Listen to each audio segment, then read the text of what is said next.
The Grow My Cleaning Company podcast helps owners of cleaning companies just like you to grow your company and yourself so you can make more money and finally get the time and money freedom that probably got you into this business. Discover how to automate and create systems that allow you to grow like crazy without losing control. If you dig the show and want to show some love, subscribe, rate, and review on iTunes. It really helps. Enjoy the show. Hey, Cleaning Nation, Mike Campion here with the irrepressible Suzanne Bandick. As usual, she came up with a phenomenal topic. And this is an interesting one because most of the time we talk, it'll be stuff that she's seen from her perspective of kind of the beliefs and the mindset, and I'll have seen from my perspective in terms of the tactics. This is one of the few where I have not seen this in our clients. So I was telling Suzanne, I'm really excited to hear not just what they're saying, because that's probably what you guys are saying and feeling, but also how she's coaching, so I can kind of integrate this into how I help not just clients, but any of you guys, Clean Nation, that I get to interact with. So today we're going to talk about imposter syndrome. I will give about the only 30 seconds of feedback I've got on this, and then I'll kind of just leave Suzanne with some questions. But I think a lot of people, we could use imposter. Well, actually, I'll ask Suzanne to maybe make this distinction. I was in my mind kind of calling that fear. And I guess it's a subset of fear, right? There could be all sorts of fear of success or failure, or looking stupid or whatever. But I think imposter syndrome is a pretty insidious branch of the fear tree that we're going to talk about today. So if you don't mind, Suzanne, just starting with how that's showing up for the people that you're talking with, so the audience can be like, yeah, maybe you'll articulate it in a way they're like, oh, I felt that, but I never really heard it said like that, and that's me. Okay. Well, imposter syndrome is the feeling of, I want to show up as somebody. I want to do the things I know I need to do in my business, but I'm not comfortable doing it because I feel like they're going to see through me, that I'm not capable and I'm not good enough. Wow, that is. Let me add to that and tell me if I'm getting further away or if this would also fall under that, so I understand it. Would another example of, because what you said was so clear, would another example be, and if I'm taking us off track, feel free to bring us back, but I do hear, you know what, I didn't want to go all in, because if I didn't go all in and I failed, there's always something left, right? I could always go, well, I could have, but I didn't go all in. And then if I go all in and I still fail, and I'm not saying this is the truth, I'm saying this is what people say to me. If I go all in and I still fail, now I'm a loser. Now my identity has been crushed and it may or may not recover. Am I tracking or am I missing? Yeah, that's part of it. Definitely part of it. But let's look at, and I go through this, some of our clients in our program are dealing with this. So for listeners that you're not even in our program, understand that this is normal. Okay. Dan was saying this happens more in our higher level people than our lower level people that you would look up to that may not even be cleaning anymore and might be making some really good money. It's like you kind of think, once I start making X amount of money or have X amount of employees or whatever your standard is, well, then I'll kind of legitimize myself. But from what Suzanne's telling me, and I would say what I've seen, that's not the case. So not only is it normal, but it can be a good sign, right? This is what the successful people feel. And I think the more successful you get, the more imposter syndrome there is, because there's all this pressure on you. Well, and let's look at it this way. Say you look at somebody else and you say they're so successful, they've got it all together. But what if they're feeling the imposter syndrome? Mm-hmm. So then you can look at yourself and you can say, well, this is okay. So let's first of all, let's talk about when this often appears. And then we'll talk about ways to get through it and work through it so that you don't have to feel like that imposter. Okay, this often appears when you're moving out of actually doing the cleaning into the business owner position. And now I need to interact with clients. Maybe I need to raise prices on clients.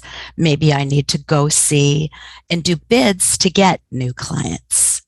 And the thought can be, I'm not good enough. I don't know enough. Who am I to ask for what I'm worth? Who am I to say I know everything I need to know? Right? You're like, they're going to see through me because you're not feeling it. And it's so vulnerable because when you feel, who am I to raise prices or demand X amount for my services? It's bad enough to feel that way, but then to put yourself in the very, very real position of going out and saying that to another human and then confirming all of your fears and going, how dare, and again, well, I'll let you, I mean, I'm so tactful. I'll talk about what really happens, but you talk about the emotional part that's more important. So rarely does it happen, right? We have this fear that they're going to punch us or say, you loser, you're just stupid. And how you would never be worth that. You're worthless. Like, and I don't think we ever really think that's going to happen, but in our heart, we kind of have a fear it's going to happen. Never does, but go ahead. So we're going to a new client and we're asking them to trust in us that we have a great, successful cleaning company. And maybe we feel like we're still so small. We're comparing it to someone else, but everybody starts somewhere. So the important thing, when you've heard people say, fake it till you make it, let's talk more about that. That's envision yourself. Envision yourself as the successful business owner. It has to start there. So now I have thoughts. Okay. I'm looking at Mike's face. Light bulbs are coming on, people. Well, I'm loving what you're saying, Suzanne, because I don't think I've ever unpacked this well. And we've been doing this for 8 years. And I think a lot of our people deal with it. And again, I'm very common. I think maybe some of our listeners trying to solve an emotional problem with logic, right? Well, that's not going to happen. And look at this. And what's the risk? And I think that can help a good 16%, but the other 84 is the emotions aligning. So I do have strong feelings on the fake it till you make it. I hate when I hear people say that. And I don't think that's how Suzanne's using it. So what you said is kind of envision where you're at. Of course, you gotta kind of be the person that would have $1 million business before you have $1 million business. So I would agree with 1,000%. But I don't, Suzanne and I can't imagine we agree on everything, but I don't know if we disagree on this, but if we do, it's okay. I don't like the fake it till you make it. I would replace that with be super real till you make it. So what that would look like for me, if I were in your shoes, and what did look like, I'll give you a couple not great Mike stories. When I was young, I was so dumb and I didn't know I literally was born in poverty. It's not that I just didn't even know any rich people. I literally didn't know what that meant. Like I thought it was kind of like your skin color, your height, like it was just set at birth, like you're born poor and you're born rich and you're over here and you're over there. I didn't realize, I kind of got it. Like, it's not like I was ignorant. I just, in my heart, I kind of believe we were different. So I did exactly what that's why I feel so strongly about the fake it till you make it. I tried to be super I dress, I had a little baby, believe I'm old now, but when I was young, I had a baby face. So I was like 22, 23, and I had this business. I probably looked like I was 16 and I'm trying to hire grown ass adult men. And it was just, so I definitely went into fake it till you make it mode. And looking back, if I could see video of young Mike, I would probably just want to punch him because he's trying to act all smart and dress with the tie and just everything had to be super professional.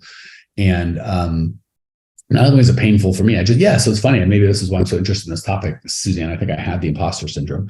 And paradoxically, the only way it went away for me is when I got, when my first wife, not Natalie, who I've been married to for 13 years, and I'm in love with her and she's amazing. 25 years ago, my first wife left. And or maybe 20 years ago. And I couldn't do that. I was just so devastated. I was like financially, emotionally, everything. So when I went to people before, I'd be like, net 30, of course, we're real business people. And I understand what that means. And that's of course, and I'm trying to be all super professional. And that was stripped away. And I'm like, I don't have the money. I can't physically do it. Like, I was in construction, so it was a $50,000 job. And it took $25,000 in supplies. I'd be like, I need 25 grand today to get that thing started because I don't have it. Or even when I was little, when I was just starting at that point, it might have been a $10,000 job. I'm like, well, I need 5 grand because I don't have it. And the humility it took, I wish I could say this because I'm this pull. It wasn't, it was just the reality. Like, what am I going to do? I could tell the guy I was going to do it. I couldn't. So I was kind of forced out of my fake it till you make it cocoon. And that's what freed me. When I realized people were like, okay, that's fine. So how does that all relate to you? When I first started coaching, I know I built businesses. I'm not really good at it, but I look at all the other coaches out there and like, they're so much better than me, so much better than me. And how do I compare myself to them? Even Suzanne, like if you listen to it for 10 seconds on the mindset stuff, you're like, she's way better than you. Why would anyone listen to you when it comes to beliefs when there's a Suzanne walking? And I guess what happens is for me, when I faked it, if I tried to fake it and pretend like I was as smart as Suzanne or put her down or trying to sound smarter, you guys would see through it immediately. Like, I'm not that good. You would clearly know she knows what she's talking about. I'm faking it. But when I could just go, oh my gosh, at Suzanne, I can't compete with Suzanne at that. She's a freaking rock star. there's some stuff I have that she's probably like, oh man, Mike's just much better than I am. So I would encourage, as opposed to fake it till you make it, just be so real till you make it, where you're just like, this is what I'm good at, and this is what I'm not good at. I'll give you one final, much more specific at bringing it right home. This is my first, I'm just going to go for the most humble of circumstance. You're my first job as a cleaning company. Others say, well, you can go commercial. Residential, it's a little less scary. Let's go commercial. There's other people that have been doing this for 20 years and they're whatever. And it's me, and I don't even have a mop and a bucket yet. I've got some money that I'm hoping if you sign up, I'll go buy the mop and bucket. I don't know how to use it, but I'll bring it in here. Like that bad of a situation. You can fake it till you make it. Well, Suzanne, I've been in this business for quite a while, and I think what you need here, and Suzanne's not an idiot. She's going to see through it in 2 seconds, right? Or I could go, Suzanne, I got to be honest with you. You are going to be my first client. If you hire me, there's a really good chance I'm going to screw something up. I promise I'll fix it because I'm an honest dude. But I can tell you, you're going to be, whoever, this little $800 job, to whoever my competitors are, probably nothing. And you're going to be one of dozens, maybe hundreds of clients. And they probably don't even want you because they've got $5,000 jobs. You're it for me, girl. Like you're all I got. All my eggs are going to be in your basket. I want to get other customers, and hopefully we'll grow. And 5 years from now, you'll be like, I was the first. But as of today, it's just you and me. So if you need someone that knows everything, you probably shouldn't hire me. But if you want someone that's never going to screw you, always going to work like heck for you, and always do the right thing, even when he screws up, we might be able to work together. So do you see how it's kind of humiliating at the beginning, but now there's no imposter syndrome? Because when I point out the imposter, the reality of the situation is nothing to hide. So that's the only reason I respond so vehemently to fake it till you make it, because I think it can double down on the imposter syndrome, right? Because now when I act like an imposter, they're going to find me out. It's not imposter syndrome. It's the truth. I'm acting like I'm something I'm not. I am an imposter. It's not a syndrome. It's reality. But when I just go, I'm new and I don't know anything, and I love you and I'll do everything I can. I'll work like heck to make you happy. What are they going to find out? unless I won't work hard or I don't give a crap about them. Like, we kind of just deflate the imposter balloon. All right. Sorry, Suzanne, you got me off on a crazy rant. I couldn't let the fake it till you make it go. Wow. That's great. Poor Suzanne. Thank you, Mike. And that's one of the things that I love that you teach. Be real. Okay. Super important. Hey, amazing people. You may have noticed we don't sell a dadgum thing on this podcast. We don't allow ads. The only ask I can ever have of you guys is if you dig the show, for you to spread the word and share so we can change as many lives as possible. Literally, it'll take you 5 seconds to give us a great review, and I can't tell you how much I appreciate you as a listener and value the gift of your kind words. Now, back to the show. So, when the aspect of fake it till you make it that I'm talking about is working in your head. Okay? It's not how you show up. It's not how you act. It's not how you dress. But I'm saying, think in your head of being a different person, growing a little bit further than you are right now. Because to go from being a cleaner to being a business owner is a slightly different identity. There are different thoughts there. I would go with a different identity. Okay, so you will be a different person when you're earning $10,000. You'll be again a new improved different person at $100,000, at $500,000, at $1 million. Nobody was ever starting and stayed exactly the same. The business works on you as much as you work on the business. Right. So let's look in our minds and say, okay, if I was to step into business owner's shoes, what would that look like for me? Okay, what would I be thinking? Chances are your thoughts are going to be different than they are now. 1,000%. And the crazy part is you can probably answer that question better than you think, right? Like, if I were this, what would I do? And you're like, well, I don't know because I'm not that. Like, and that's where the fake it would be. So the internal fake it till you make it, like, just give myself permission to know if I was 1 million or 10 million or whatever your goal is. If I was that, how would I act? And then just pretend like you know. And it's funny how we coach people, and I am at some of those levels, and I ask them, like, that's a great thought. So it's almost like you kind of know it if you just give yourself permission to know it. Exactly. When we do our mindset calls, I tell people to re-listen because they hear their own great advice. Yeah. So right. That's where Suzanne and I are together. When we give you coaching, it can be 20 to 60% effective. When you say something, it's 100% effective. 1,000% right, Suzanne. Exactly. So giving yourself permission to say, what would it feel like? And how would it be if I did have more clients, if I did have a stronger business? So this is not going in pretending to be someone else. This is taking you and your core values and saying, well, if my business was bigger, I'd be a little more confident. I'd feel more successful. I wouldn't have the doubt. So it's to start feeling into the new role that you want to take.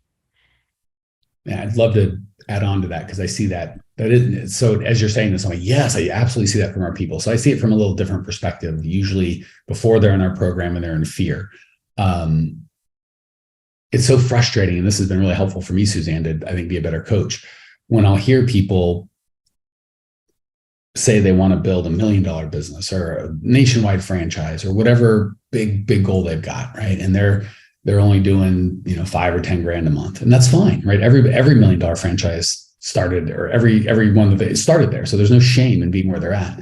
But I don't want to say the shame, but the unhelpful part is when we talk about what it's going to take in terms of investing time or money or stepping out of their comfort zone or having difficult conversations or whatever it's really going to take. And they go, oh, I can't do that. And that's where from a coach's perspective, that's where, so whether I'm talking to them or not, how do they walk through that when because again, they're doing the opposite of what you're saying, as opposed to going, who would I be if I was $1 million? Then they go, yeah, whatever the time or money, of course I would invest that. Of course I would do it, but they're not there yet. So they kind of crumple up into their own fears. How do we get people through that over that? That's brilliant, Mike, because you see, you're pointing out that you might say you want this, but you're still thinking from the position that you're at. Mm-hmm. So best to say, this is my goal. I want to start moving into projecting and thinking like, choose your number, $1 million business owner. That's what I'm going to say. Okay. So you would ask yourself then, you've got an initial thought, yes, no to something, spend money, don't spend money.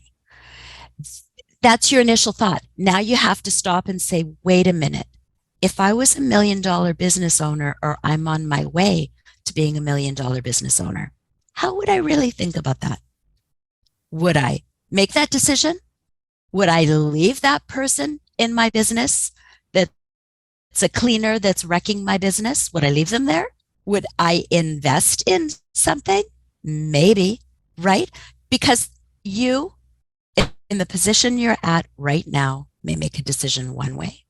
But I guarantee if you're moving towards the $1 million business, if you are envisioning yourself as the $1 million business owner, you will make decisions differently. You cannot leave that employee in that is wrecking havoc with all your other employees and the way your company stands because people aren't happy with the cleaning.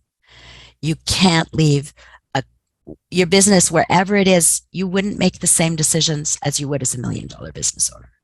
And let's go step up just for our friends out there that are $1 million business owners that want to go to 5, right? So look, right. Let's work. It's the same thing. It goes over and over again. So are the exact decisions the same? No. So you might go, of course I need employees. Of course I'll spend money on ads. Of course I'll spend money on mentorship. Of course I'll have pay W-2 and pay tax, like all the, like, there's just things that, we think for little companies that we don't understand. I don't want to say millions big, but at that level, it's completely different. But they have different stuff. Like if I really want to be a $5 million company, can I have this one operations manager who's really, if I'm being honest with myself, C+, B- quality, is he or she going to get me there?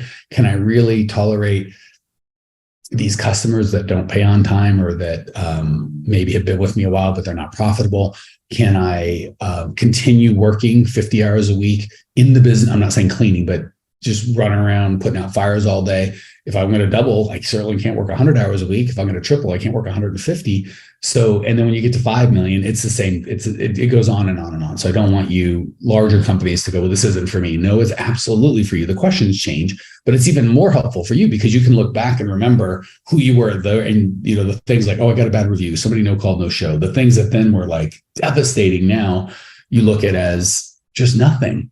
But when you get to $5 million, you look back, you're going to look at the things that are devastating now, and they'll be nothing, right? And I'm guessing, you know, the problems that I'm dealing with, Elon Musk would look at it and go, "Oh my gosh, that wouldn't even hit my radar." Go ahead, Suzanne. Right.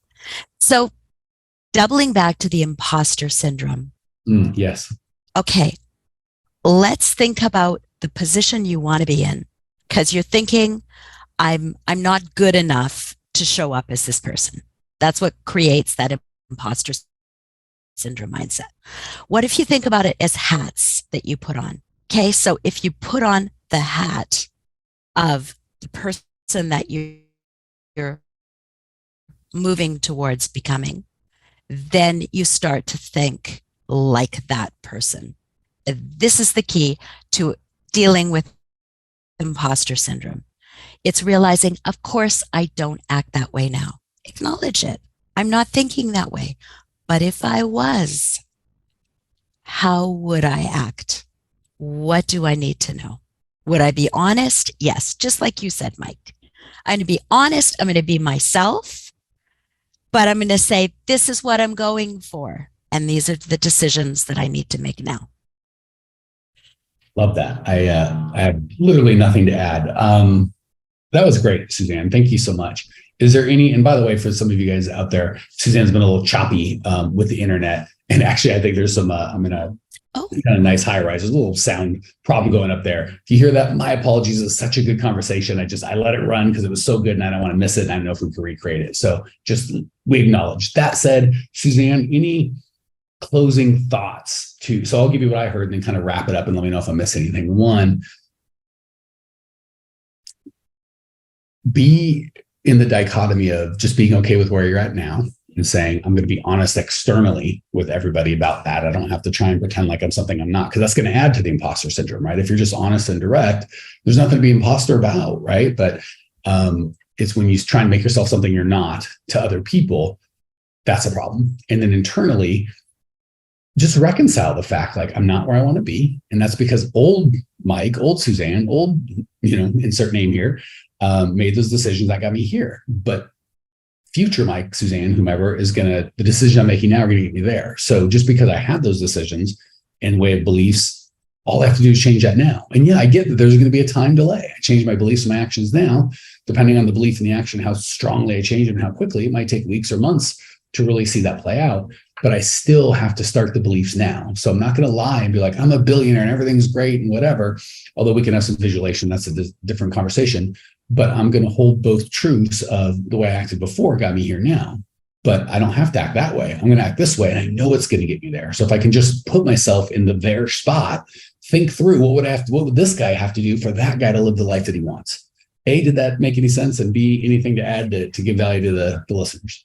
It did. Be yourself and expand it.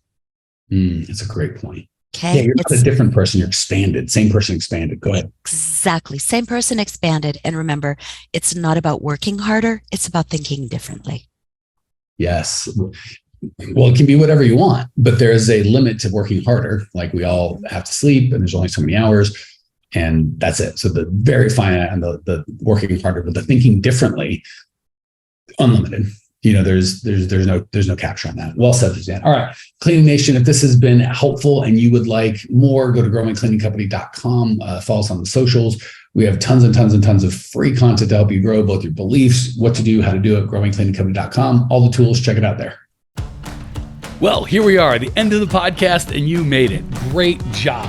I've got a little bonus for you for sticking through with me. But like I mentioned before, if you got value out of this podcast and you want to show a little love, subscribe, rate, and review on iTunes, Spotify, wherever the heck you're listening to this thing. Share it with a friend. Share the love. And as a special thank you for those of you that stuck with me to the end, how about I give you my personal phone number so we can text? It's a great way for me to get to know you, your business, your goals personally. So shoot me a text now, 602-932-6431, 602-932-6431. I am the only one who responds to these texts, and I will personally respond to everyone I possibly can as long as this number is manned.